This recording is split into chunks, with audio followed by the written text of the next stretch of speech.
पल्ला छुड़ाओ और कोशिश करो झूठ को त्यागने की। झूठ से पल्ला झाड़ने शुरू करोगे तब सत्संगी बन पाओगे। तो आप झूठ पर झूठ, झूठ पर झूठ, कितनी झूठ बोलते हो। अगर उसका मैं खाका खींचने लगूं तो कितने लोग वहीं बैठे बैठे बद्दुआ देने लगेंगे, हमारा तो परमार्थ ही खत्म हो जाएगा। इसलिए समझने वाले समझो, कहने वाला इशारे से कह रहा है।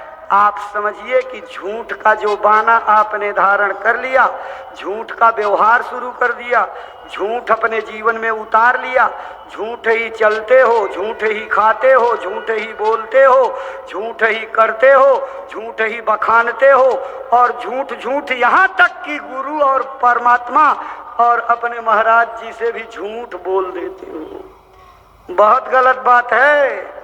सबसे झूठ चल जाएगी, लेकिन गुरु और महाराज जी से झूठ बिल्कुल मत बोलना। बुरी भली खोटी खरी, गुरु आगे सब खोल। आपके सच्चे दिल से कही हुई बात उनको खुश कर देगी, और आपकी चोरी छिपा करके और बचा करके अपनी इज्जत को कही गई बात आपको लेकर के डूबेगी। इसलिए झूठ को छोड़ो, तब सत्संगी बन पाओगे। तपस्या है। अब एक बार में एक ही छोड़ो, अब की बार नशा छोड़ जाओ। दादा गुरु के भंडारे में आना तो आप मांस छोड़ देना। जब होली में आना तो होली में सब झूठ भी छोड़ जाना। तो होना है सो होली, असली होली हो जाएगी। इसलिए बहुत सावधान रहो। भक्ति का मार्ग बड़ा पेचीदा है। इस पर चालाकी से चलने वाले लोग सब धोखा खाए हैं। जो अपनी चालाकियों को उतार करके मिट्टी में गाड़ देता, अबोध बच्चे की तरह नादान बन करके, छोटा बन करके काम करता है, सबका प्यार पाता है। छोटा बच्चा सबको प्यारा, आदमी का ही नहीं। अगर कुत्ते का मिल जाए तो उठा लेते हो गोद में, सूअर का मिल जाए तो गोद में उठा लेते हो, मुर्गी और चिड़िया का मिल जाए तो उठा लेते हो, प्यार करते हो, क्योंकि छोटा है। छोटे बच्चे को आप प्यार करते हो, लेकिन वही बच्चा जब 18 साल का सयाना हो जाए तो कौन माँ बाप उसको गोदी में उठा करके चूमता चाटता प्यार करता है? कोई करता है?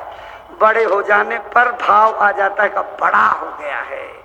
तो जब तक आप अपने मन से, तन से, विचारों से, क्रिया करतूत से बड़े बने रहोगे, तब तक न दुनिया के प्यारे बनोगे न गुरु के प्यारे बनोगे।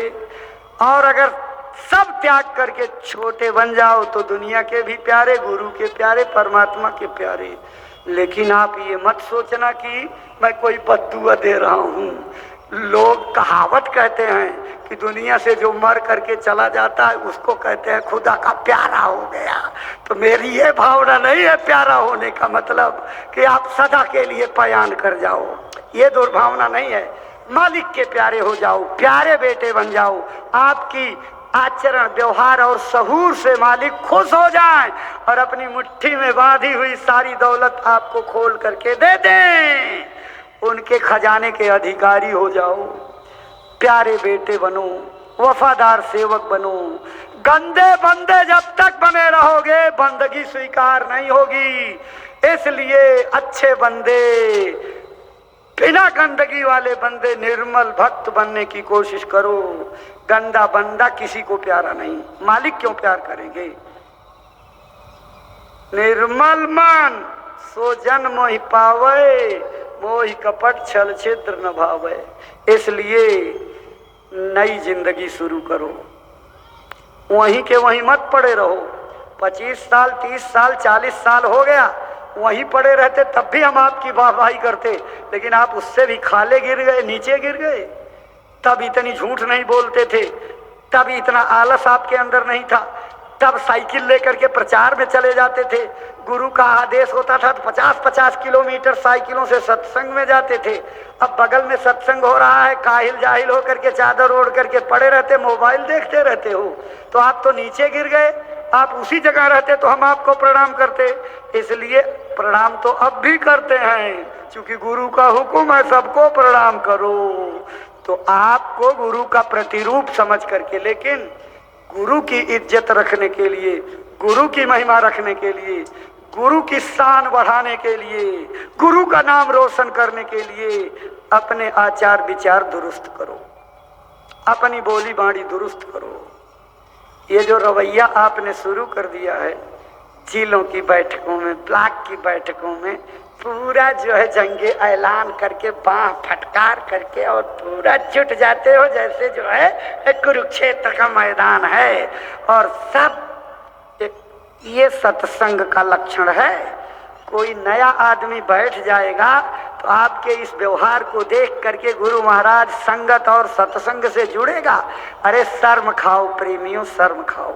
बैठक इसके लिए नहीं होती है, बैठक होती है, हमने पिछले महीने से लेकर जो सेवा का लक्ष्य बनाया था कितना पूरा हुआ, कितना काम किए, कितने गांव में भजन केंद्र बनाया, कितनी शाकाहार फेरियां निकाली, उसकी समीक्षा करो कि हमने इतना काम किया, इस काम में इतना अधूरा रह गया और आगे एक महीने तक हम किस योजना से काम करेंगे, क्या काम करेंगे कि गुरु महाराज की खेती हरियावे, गुरु महाराज का ये बाग हरी हरी हो जाए, गुरु महाराज की संगत बढ़े, लोग जुड़े, गुरु महाराज के प्यारे हो और गुरु महाराज की दौलत के अधिकारी बने।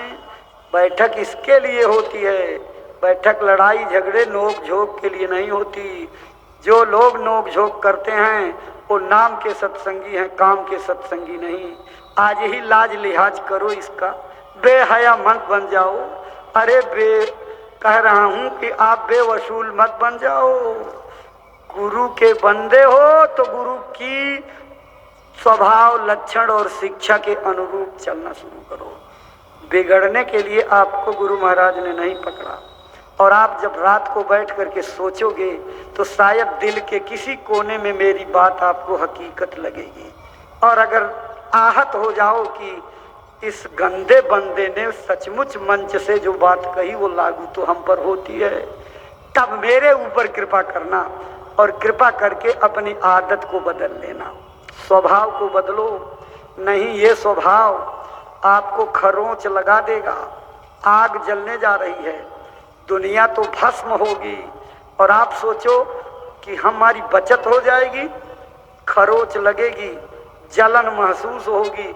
वो जलन तभी आपको बर्दाश्त होगी जब भजन करते रहोगे, संगत के वसूल के साथ चल करके सेवा करते रहोगे। ये सब गुरु के आदेश का पालन है। आदेश पालन का नाम ही भक्ति है। इसलिए प्रेमी भाई बहनों, अब समय आ गया है कि सोते रहने का नहीं है। जब मुसीबत चारों तरफ से घेर लेगी तब क्या जागोगे। इसलिए अभी महापुरुष की आवाज लग रही है, अभी गुरु महाराज जगा रहे हैं, अभी महाराज जी जगा रहे हैं। जागो रे जिन जागना, अब जागन की बार। फिर क्या जागे नानका, जब सोवे पांव पसार।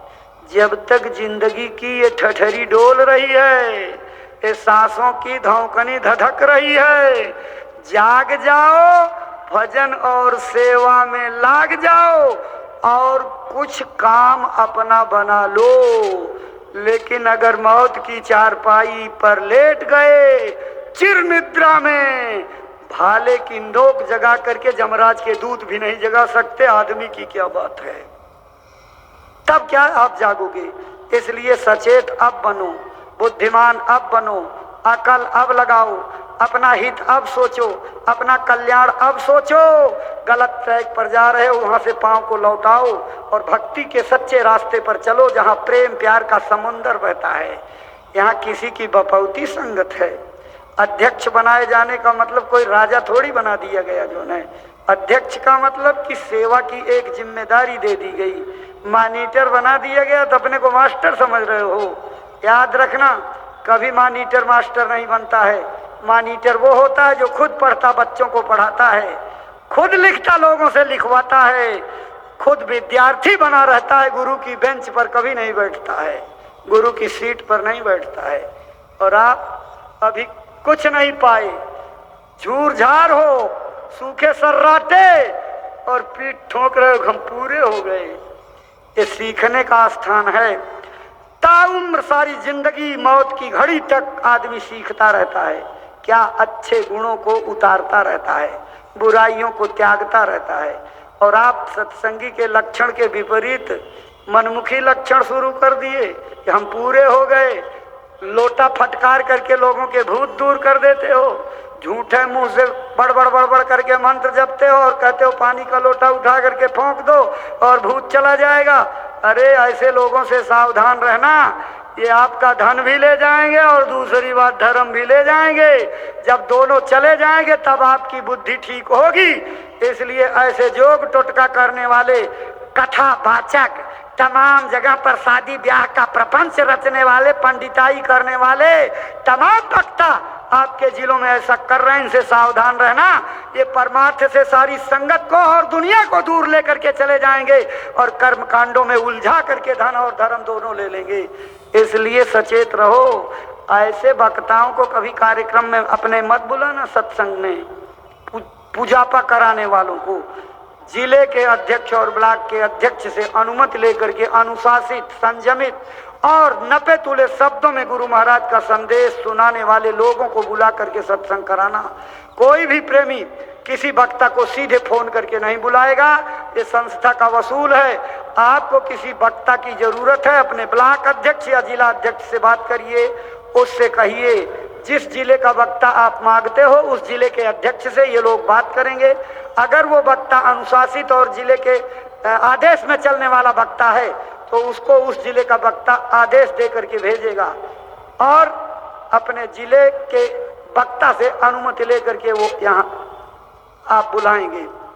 लेकिन अगर अनुशासित और संगत के आदेश निर्देश में चलने वाला वक्ता नहीं है तो चाहे सोना उगलता है प्रेमियों, आपके लिए मिट्टी है। किसी मोह में मत जकड़ना। मोह में जकड़ गए तो गुरु आदेश से आगे निकल जाओगे और आप धरे रह जाओगे। हर जगह गुरु के आदेश की जरूरत है, वचनों के पालन की। इसलिए गांव गोद लो। गांव गोद लेने में आलस मत दिखाओ, ये बहुत बड़ा हित है आपका। आपको एक लक्ष्य दे करके ये रख दिया गया है, जो भजन करता, सेवा करता उत्तम जीव होता।